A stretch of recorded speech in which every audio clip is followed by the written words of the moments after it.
Ay, ganda. Wow! So, last February lang to, nagiging top 1 tayo sa Royals International. Biruin nyo, isang 55 years old, nagiging top 1. Yes! Ibig sabihin, dito sa community natin, hindi pala nagmamatter ang edad, hindi nagmamatter kung anong estado mo nang nag-join ka.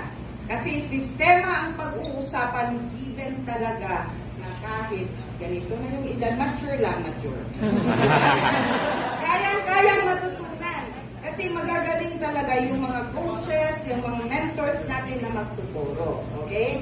So, itong next slide, ito yon, top 2 tayo nung sa, this was last May, doon sa Project 5 naman. Okay, so nagiging top 2 tayo again. Diba? So, ang kaedad ko pala, pwede pala, makipagsabayan sa mga kagaya ng mga kabataan.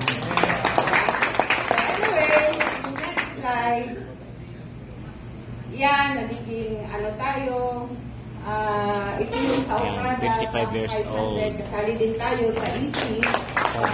Consistent tayo sa mga awards na consistent tayong nasasali dyan. Next slide. Yan. Ito yung kung bakit po ito